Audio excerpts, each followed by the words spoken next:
ಹೂವಿನ ಬಾಣದಂತೆ ಯಾರಿಗೂ ಕಾಣದಂತೆ, ಹಾಡಿನ ಸಾಲಿನಲ್ಲಿ ಮೂಡುವ ಪ್ರಾಣದಂತೆ ಶೀತಲವಾದೆ ನೀನು. ಈ ಕವಿತೆನ ನಿಮ್ಮ ಮಧುರವಾದ ಕಂಠದಲ್ಲಿ ಕೇಳಬೇಕು ಅಂತ ಈ ಕಿವಿಗಳು ಹಾತೊರಿತಾ ಇದೆ. ಒಂದೇ ಒಂದ್ಸಲ ಹಾಡ್ತೀರಾ ಪ್ಲೀಸ್?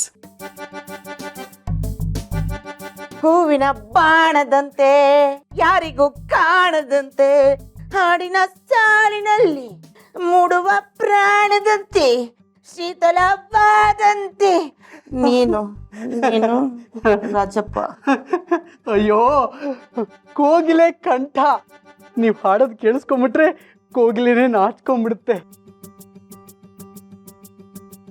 ಕೋಗಿಲೆ ಕಂಠ ನಿಮ್ ಅಷ್ಟು ಸುಮಧುರವಾಗಿ ಸೊಂಪಾಗಿ ಹಾಡ್ತೀನಿ ಅಂತ ಹೇಳ್ತಿದ್ರೆ ನೀವು. ಹೌದು ಪುಟಿ. ಹೇಗಿದ್ರು ಅವನೀಗ ಮನೇಲಿಲ್ಲ, ಯಜಮಾನ್ ಇರುತ್ತೆ ಹೊರಗಡೆ ಹೋಗಿದ್ದಾನೆ. ಈಗಲೇ ಅವ್ನ ರೂಮ್ಗೆ ಹೋಗಿ ಅವ್ನ ರೂಮೆಲ್ಲ ಹುಡುಕಿದ್ರೆ ಏನಾದರೂ ಒಂದು ಸಾಕ್ಷಿ ಸಿಕ್ಕರೂ ಸಿಗ್ಬೋದು. ಹೇಗಾದರೂ ಮಾಡಿ ಅವನು ಈ ಮನೆ ಅಳಿಯ ಅಲ್ಲ ಅಂತ ಪ್ರೂವ್ ಮಾಡಬೇಕು. ಈಗಲೇ ಅವ್ನ ರೂಮ್ಗೆ ಹೋಗಿ ಹುಡುಕ್ತೀನಿ.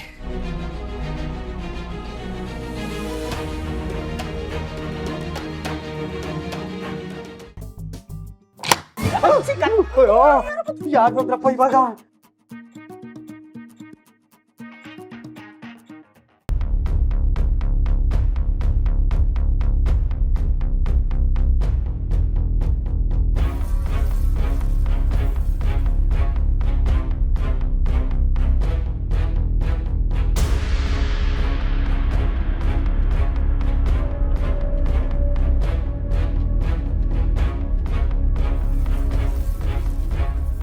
ಈ ಮುತ್ತು ಈಗ ಯಾಕೆ ಬಂದ?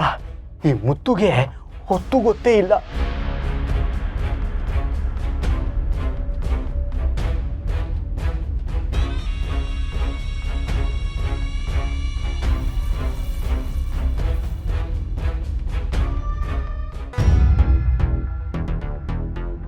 ಅಳಿಯಂದ್ರೆ, ನಮ್ಮ ಎಸ್ಟೇಟ್ನೆಲ್ಲ ನೀವು ಒಂದು ಸರ್ತಿ ನೋಡಬೇಕು.